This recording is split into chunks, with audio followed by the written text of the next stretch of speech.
몸이 망가지는 이유는 간단합니다. 자신의 몸을 사랑하지 않기 때문입니다. 어떻게 하면 병원에 가지 않고 건강보조식품을 많이 먹지 않아도 건강을 지킬 수 있을까요? 그 답은 피의 해독에 있다 할 것입니다. 이 해독은 먹지 말아야 할 것을 알고 실천하는 데서 찾을 수 있을 것입니다. 여러분 안녕하십니까? 웰빙 100세 시대 화타 편작처럼 많은 이웃이 건강과 행복이 넘치는 세상에서 살기를 원하는 소엽 선생의 웰빙 생활 건강 TV입니다. 영상 시청에 앞서 오른쪽에 빨간색 구독 버튼과 알림 설정, 왼쪽에 엄지척 좋아요 버튼을 눌러주시면 생활 건강 콘텐츠 제작에 큰 힘이 될 것입니다. 오늘은 건강한 삶을 위하여 무엇을 먹어야 하고 먹지 말아야 하는지에 대한 주제로 말씀을 드릴까 합니다. 우리나라에서 갈수록 심각해지는 끔찍한 아동학대, 가해자의 젊은 부모들의 나이는 30년 전 패스트푸드가 도입된 시기와 맞아떨어진다는 것입니다. 이것은 우연일까요? 필연일까요? 비염, 아토피, 틱장애, 과잉행동장애, 자가 면역질환 등은 30년 전에는 좀처럼 보기 힘든 병이었습니다. 그 원인을 우리는 공통으로 먹는 9가지 식품에서 찾을 수 있을 것입니다. 바로 대한민국의 엄마들이 이 9가지의 식품을 의식 없이 먹이고 먹고 있습니다. 이런 음식을 계속 먹다 보면 10 내지 15년 내 유전자 변형이 일어나고 DNA 구조가 바뀌고 사고나 중추신경이 교란이 생기는 것입니다. 그러나 우리나라에서 이로 인한 질병에 대한 전문의들이 원인을 알 수 없다고 말을 합니다. 이것을 밝히면 경제가 휘둘리고 무엇을 먹지 말라 했을 때의 파급 효과를 두려워하기 때문에 항거하고 있는 것입니다. 반면 유럽 등 선진국에서는 환경이나 먹는 것에서 그 이유를 다 밝혀내고 있습니다. 그럼 어떤 식품을 먹지 말아야 할까요? 요즘은 서너 집 걸러 한 집에 암 환자가 있는 정도로 흔한 질병이 암입니다. 그럼 스트레스가 암의 원인일까요? 암에 걸릴 확률은 30% 이상이 먹는 음식에서 찾을 수 있다고 할 것입니다. 우리가 먹지 말아야 할 음식을 하나하나 점검해 보겠습니다. 첫째는 치킨입니다. 완전히 죽은 음식이라고 하지요. 항생제, 성장 촉진제, 다량 함유된 치킨을 우리는 먹고 있습니다. 항생제가 들어오면 유익균 85%가 유해균 15%의 비율을 이루고 있는 장내 세균이 항생제로 인해 죄다 죽는 것이 뻔한 일입니다. 또한 30cm 닭장에 닭을 3마리씩 집어넣고 키우고 알을 많이 낳게 하려면 단백질을 많이 먹입니다. 그러다가 15일간 닭을 굶기고 잠을 안 재웁니다. 체력이 약한 닭은 죽어나가고 견딘 닭이 낳는 알이 우리가 슈퍼에서 사먹는 턱난입니다. 이렇게 닭이 자꾸 병이 들어가니 사료에 항생제를 섞어 먹여 키우고 봄날의 삼계탕은 연계인데 이 닭들은 인공수정을 해서 낳아 부화시키는데 알이 닭으로 크는 데는 6개월이 걸려야만 식용 가능한 닭이라 할 것입니다. 그런데 병아리의 성장 촉진제를 사료에 섞어 37일 만에 식용닭으로 키워져 우리에게 옵니다. 크기는 둘째치고 여기에 무슨 영양이 있겠습니까?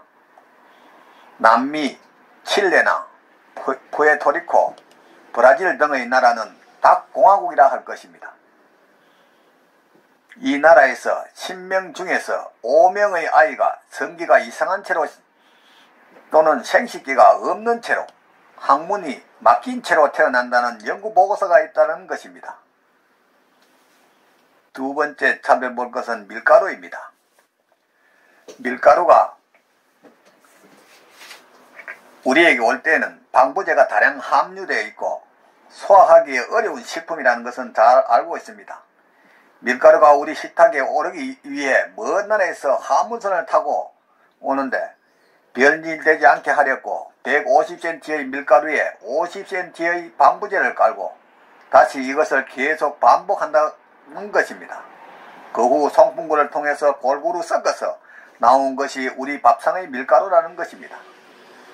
과자, 빵, 라면 등등이 이렇게 우리 식탁으로 올라오는 것입니다.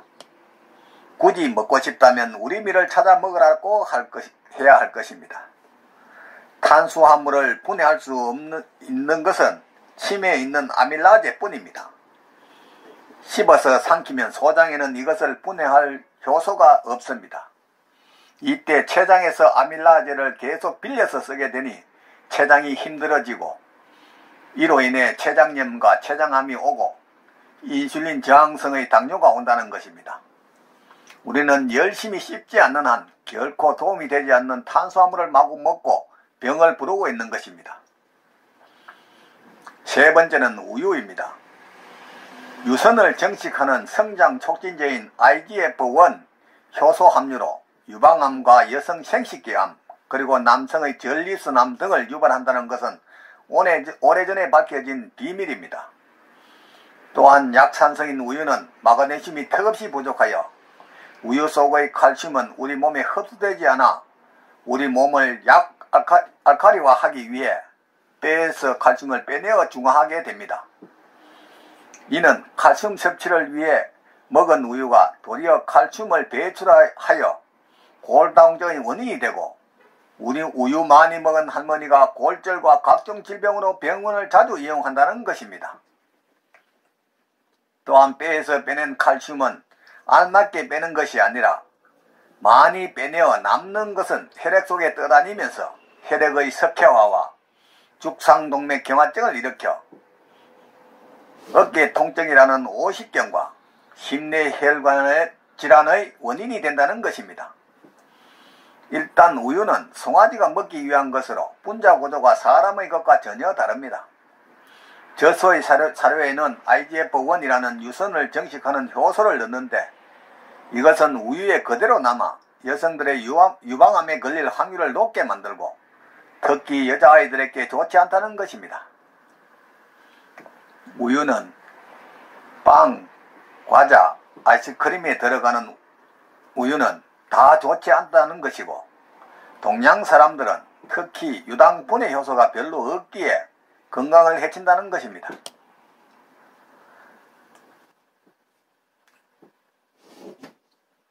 낙농국가인 뉴질랜드는 국민이 골다공증 발병과 병원 이용률이 너무 높아 전문의에게 의뢰한 바 이것이 우유에 의한 것이라는 것을 알게 됐고 이에 국민에게 우유 섭취를 권장하지 않는다는 것입니다. 푼 먹인 소에서 짜낸 우유라면서 수출 위주로 처리를 하고 있습니다. 진정 건강을 생각한다면 우유 대신에 첨가물 없는 두유를 먹는 것이 현명하다 할 것입니다. 네 번째는 돼지고기입니다. 우리나라 돼지는 키울 때 사료에 항생제를 많이 투여합니다. 돼지도 암에 걸리는데 종양이 많은 돼지를 종양만 끌어내어 바베큐를 만드는 데로 보내집니다. 항생제를 많이 투여한 돼지는 면역력이 떨어지고 정신이 이상해져서 고개를 흔들거나 다른 돼지의 꼬리를 파먹는 행동을 합니다. 그런 돼지를 우리는 먹고 있습니다. 또한 돼지를 도살하기 위해 대낮에 도살장으로 가는데 도살장에 가지 않으려는 돼지들에게 전자충격을 주고 돼지들은 피똥을 싸며 처참히 죽어가는 것입니다. 그런 고기를 우리는 먹습니다. 유럽에서는 유기농, 친환경으로 사육한 돼지를 트럭에 태워 캄캄한 밤에 스트레스 받지 않게 도살하는 것과는 천냥지차입니다. 유럽은 법적으로 항생제를 못 쓰게 되어 있습니다. 그런 면에서 보면 차라리 수입고기를 먹는 것이 나을 것입니다. 그래도 국산 돼지고기가 좋다면 어쩔 수 없습니다. 아이에게 먹일 거면 소고기를 먹이는 것이 현명하다 할 것입니다. 다섯 번째는 아이스크림입니다. 일단 아이스크림은 우유로 만들었기 때문에 문제가 있는 것입니다. 또한 아이스크림에 들어간 색소는 모두 화학 색소입니다. 블루베리가 진짜로 들어가 있을 리가 만무합니다. 몸에는 치명적인 협착성 색소입니다. 이렇게 우리나라 사람은 한 해 평균 25kg이라는 색소 첨가제를 먹고 있다고 합니다. 아이스크림은 설탕으로 만들어졌는데 아무리 달아도 냉동된 것을 먹고 미각이 제대로 느끼지 못해서 먹을 수 있는 것입니다. 끓여서 먹는다면 2숟가락도 채 못 먹을 당도입니다. 아이스크림처럼 차가운 것을 먹으면 몸이 차지고 좋은 장내 환경을 만들어주지 못하는 그것은 뻔한 것입니다. 몸이 차가워지면 면역력은 당연히 떨어지고 몸은 산성화되어 각종 질병의 원인이 되는 것입니다. 6번째, 기름에 튀긴 식품입니다. 아토피나 건선, 비염, 천식 있는 아이들은 금지해야 합니다. 혈액이 뜨거워지기 때문입니다. 7번째, 소금에 절인 식품입니다. 우리나라 사람들이 중시하는 건강이 바로 장 건강인데 미네랄이 없는 소금에 절인 음식이 아니라 숙성되고 발효된 음식을 먹어야 한다는 것입니다. 소금도 천리염에 될 수 있으면 숙성이나 발효시킨 음식이 좋다는 것입니다.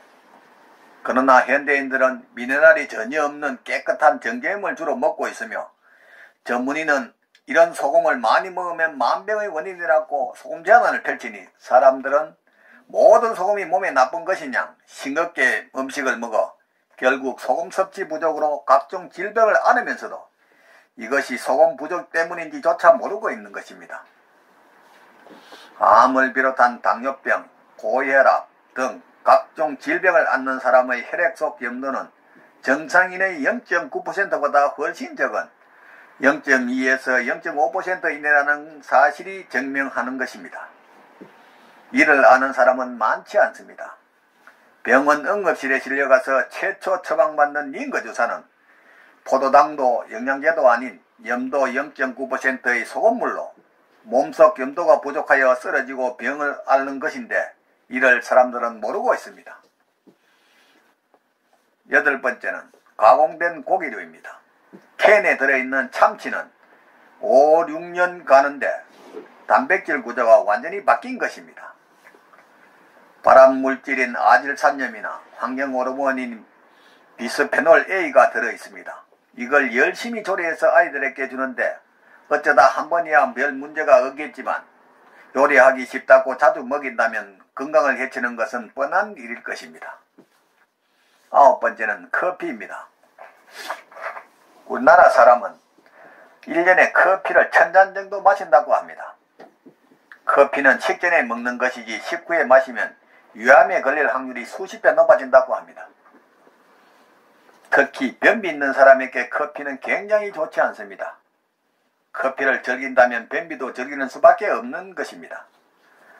커피는 이뇨작용이 있어서 커피를 마시면 변으로 갈 수변이 소변으로 다 나와버리기 때문에 커피를 드시고 싶다면 아침 식전에 집에서 드시기를 권하며 밖에서 커피를 마신다면 커피 마신 후 반드시 물을 한 컵 더 마시는 것이 건강에 이롭다 할 것입니다. 지금까지 건강한 삶을 위해서 무엇을 먹어야 하는지에 대해서 말씀드렸습니다. 삶에 쫓겨 방치하다시피 한 몸, 병이 와서 소문난 병원이나 유명한 의사가 병을 고쳐줄 것이라며 방황하지 말고 미리 내 몸 안에 100명의 의사를 활용한 자연치료약으로 천하보다 소중한 내 생명, 건강을 지키시기 바랍니다. 부모, 형제나 친구, 심지어 의사 등 그 누구도 대신 아파주거나 책임져주지 않습니다. 전문이라는 나이센스의 소금 제한 눈에 쏙지 말고 저 넓은 바다가 썩지 않는 이유가 3%의 소금과 파도 때문이듯이 질 좋은 소금 섭취와 걷기 운동을 통해 면역력을 높여 구독자님의 삶은 늘 건강과 기쁨이 넘치기를 바랍니다. 오늘은 보람찬 하루였습니다. 내일은 더욱 멋지고 행복한 날이 될 것입니다. 지금까지 웰빙 100세 시대 시사걷자 자격으로 아름답고 행복한 더불어 사는 세상을 만들어가는 소엽선생의 생활건강TV였습니다. 끝까지 시청해 주셔서 대단히 감사합니다. 다음에는 의사들은 수술을 받지 않는다는 김현정 정형외과 원장님의 말씀을 주제로 방송을 할까 합니다. 감사합니다.